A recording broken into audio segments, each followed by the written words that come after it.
Amélie, là, j'ai une question. Ouais. Je veux savoir qu'est-ce que tu en penses. Il y a un débat là-dessus. Sapin naturel ou sapin acheté?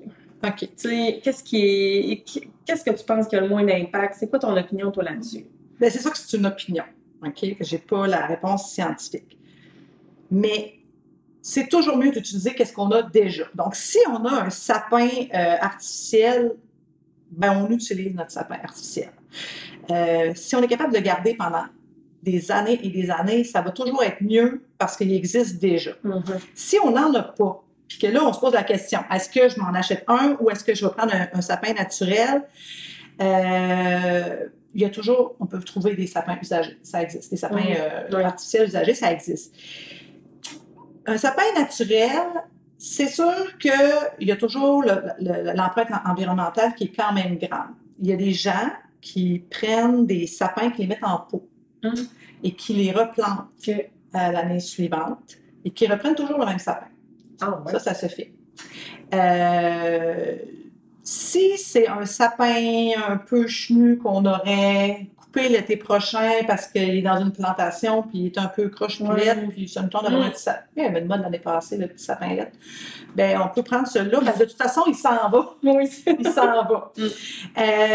Mais c'est sûr que moi, j'ai toujours un petit malaise à dire je vais prendre un arbre vivant, je vais le mettre dans un pot puis je vais le jeter au vidange. Donc, au pire, peut-être de s'en débarrasser de façon appropriée à la fin. Ça serait la meilleure façon. Il y en a qui les mettent aussi qui les remettent dans la forêt. Donc, si on a accès à un endroit, comme ça, il va se redécomposer là. Fait qu'au moins, c'est bon. Moi, chez moi, tu vois, je ne fais plus de sapin depuis plusieurs années. Il y a une année que j'ai pris des branches que j'avais coupées d'un arbre que j'avais conservé, donc des grandes branches que j'ai décorées. Mais depuis quelques années, je prends un vieil escabeau en bois. Ça fait triangle, sapin. Puis je décore comme mon sapin. Puis ça fait que là, je vais utiliser cet escabeau-là pendant des années. Je me procurerai plus de sapin. J'ai aussi utilisé, je sais pas, les fucus, les plantes, les fucus qui ont beaucoup de feuilles. Ça a été pendant plusieurs années. Je l'avais dans ma maison, j'utilisais ça. Je pense que c'est d'essayer de pas acheter quelque chose qui n'a pas d'autre raison d'être que d'être un sapin. Si on n'a pas déjà un sapin artificiel. Puis il y a souvent une grand-mère qui a 2 sapins. Peut-être que c'est le temps de lui demander le deuxième sapin, tu le fais-tu? Moi, je l'utiliserais.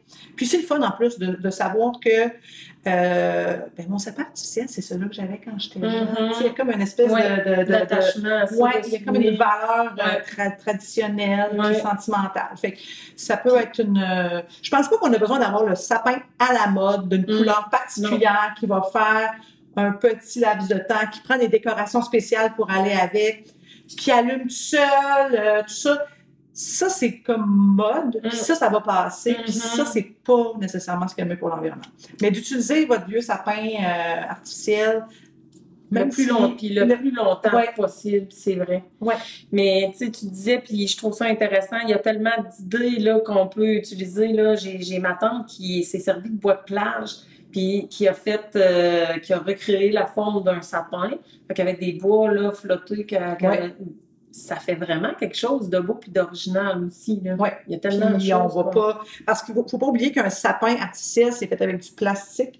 Le plastique, c'est quand même un dérivé du pétrole, donc c'est pas quelque chose qui est super pour l'environnement.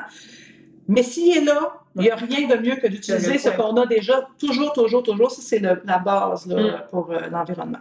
Puis, si vous devez vous départir pour une raison quelconque de votre sapin parce qu'il est brisé, s'il n'est pas brisé et que vous ne le voulez plus et que vous déménagez dans le petit, offrez-le à quelqu'un de votre entourage, un petit nouveau qui part en appartement, mettez-le en vente sur Marketplace.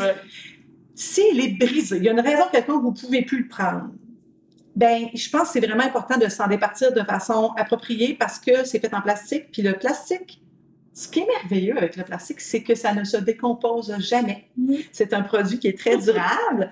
Donc, il va se défaire en microplastique. Donc, si ça traîne quelque part dans un garage, que ça se défait petit à petit, que ça s'en va par terre, après ça fait une poussière qui s'en va dans la nature, puis c'est du microplastique.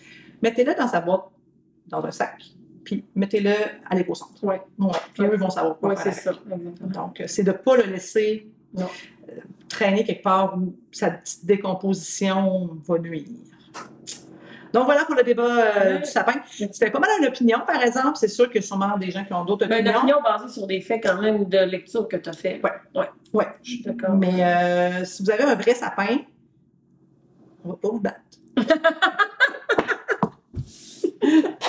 Non, mais c'est bon de penser, par exemple, que moi, dans ma vie, je suis rendue à 46 ans, puis peut-être que moi, je serais rendue à 46 sapins.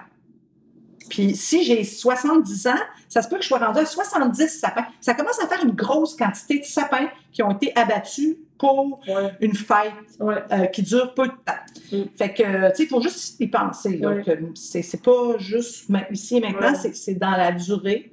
Puis 46 sapins, ça commence à faire une petite boisée de sapins.